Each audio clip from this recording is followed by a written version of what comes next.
Jealousy and narcissism go hand in hand. They're married to each other. A narcissist can not be a narcissist without being jealous of others. They have to have more than you. They have to be better than you. They have to look better. They have to do better. Everything with them is a competition. The crazy thing about their jealousy is if they can't take it away from you, if they can't snatch it, they will destroy it. And that is what they do in the relationships with the partners they claim to love. Out of their jealousy, envy, and hatred towards you, they harm you in ways incomprehensible. You won't be able to imagine doing those things to another human being because you're not like them. The things they do are unforgivable and the crimes they commit are heinous in nature. All of this is what we are going to talk about in today's episode. Hi, I am Danish, a narcissistic abuse recovery professional. Today's episode is all about learning 3 crimes a narcissist commits out of their jealousy towards you. If that is interesting enough for you to just stay with me and listen, please make sure to subscribe before we begin, because your subscription helps spread awareness about narcissistic abuse. And it also brings together so many survivors who need help and who need to become aware of the evil they have dealt with. Let's get started with this small understanding of how jealousy works with narcissists. Narcissists are inherently jealous because they are deeply insecure, and out of that insecurity they just want to have it all for themselves.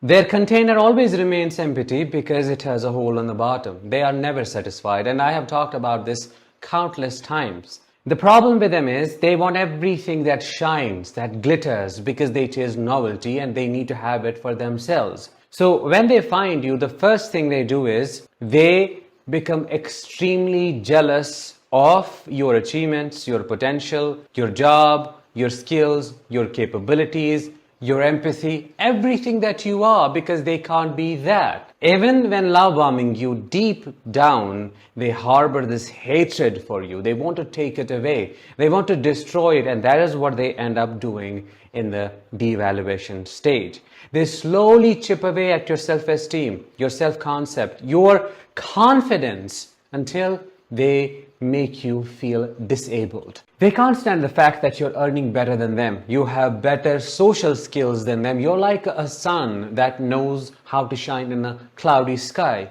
You connect with people's energy. You make them feel comfortable. You know how to speak, what to say. You are not robotic like them. You don't have to follow a script. You are a heart-centered person, which they are not. And because they can't be you, they try to steal that persona. They mirror you a lot. But they can't feel the essence of it since it's not coming from their core. Ultimately, they try to destroy you. And that happens a lot during the devaluation stage. Every single moment spent with them is like a moment spent getting slowly poisoned. They pass comments about your job, about your skills, about your salary, about your achievements, and put you down until you feel so small in your own eyes. What makes all of this criminalistic is the fact that they know what they are doing, and they are doing it intentionally every single day. They keep gaslighting you about yourself until they rob you of your agency. They destroy your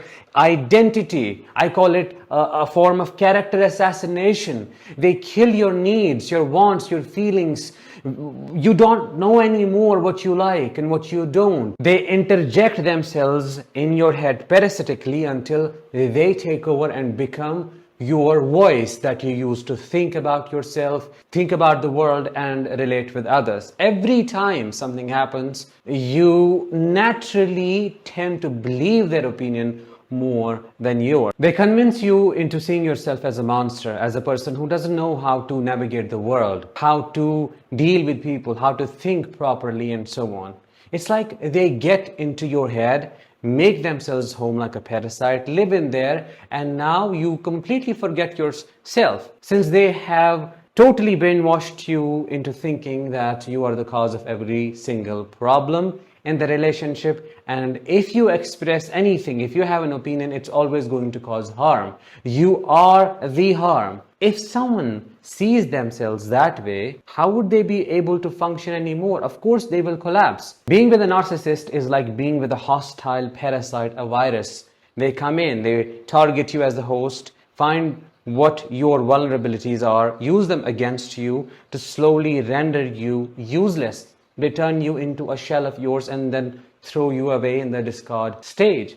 That is what happens in a narcissistic relationship with the person, because ultimately at the end of it, you can't even trust your own thoughts. You feel so confused, you feel so split. You don't know what is real and what is not real anymore. Everything feels scrambled and mixed together. You question your voice, you question your emotions, and you feel like they must have been right, because there is no other explanation to why this happened, since they have convinced you it is your fault. So out of their jealousy, they rob you of everything. The second thing they do is they alienate you from your own children. Your children are thoroughly convinced that you are the monster parent. You are the one who caused all the troubles. You are the one behind this divorce. You are the one who is not letting mommy and daddy stay together. You are the one who just wants to be a strict, controlling parent. You are the one who doesn't love them. You are the one who just cannot stand the fact that this child loves the other parent, the narcissistic parent.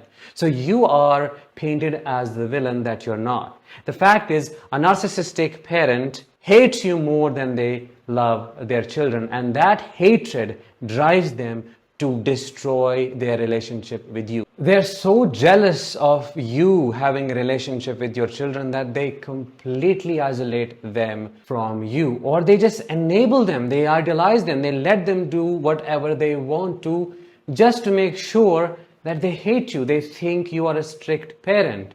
But at what expense? At the expense of the proper development of your children. This is how punitive they are. This co-parenting thing after narcissistic abuse is all about taking revenge on you. They do not co-parent, they counter-parent. They retaliate. It's a war, it's a battle, and they always try everything to win, to have the upper hand, to one-up you, to make you suffer, to make you struggle. What makes this a heinous crime is the mark they leave on their children. What makes it an unforgivable sin is the destruction they cause to their development and to the relationship that you could have had with them. What makes it so incomprehensible is the fact that they think it's okay to weaponize the court system against you and get all that custody and just be an equal partner in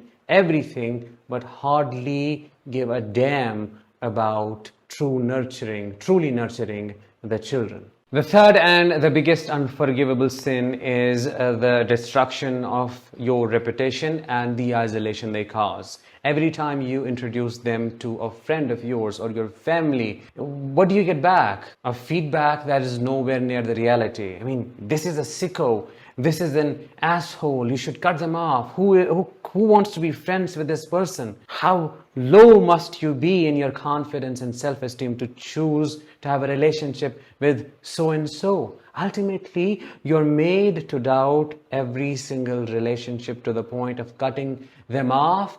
And what does that do? That makes you to depend on only one person, and that is the narcissist, which then makes it extremely difficult for you to leave the relationship, because you're left with only one person and it's them. That is what they want. They run massive smear campaigns against you at your workplace to the point of getting fired or terminated. They destroy your reputation.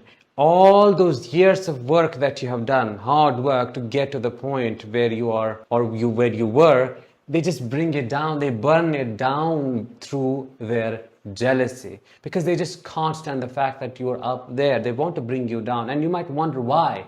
Why do they get out of this? Well, a high they can't get anywhere. The fact they are so powerful to destroy years of work like that makes them feel so satisfied about themselves. And I know that is the evilest thing a person can ever do to another human being. And that is who they are. They're rotten in their core. I always say that. Because of their continuous smear campaigning, everybody sees you as a monster that you're not. Anywhere and everywhere you go, you get those eyes, you get subtle remarks, people are avoiding you, people are no more replying to your messages, you're getting blocked. That is not an easy thing to deal with, because that further reinforces the belief, I am the crazy one. I must have been the cause of everything. Why else would these people distance themselves from me? This is the biggest crime of a narcissist, an unforgivable one. Out of their insecure self, their pathetic, petty self, their jealous and punitive self, they cut you off from all your sources of support and leave you alone so that you suffer and struggle. They want to see you suffer, and that is what makes them very sadistic. This is who they are, and that is why you should leave if you are with such a person. In conclusion, I can say, before meeting a narcissist, you are a shining star, and they turn you into dust.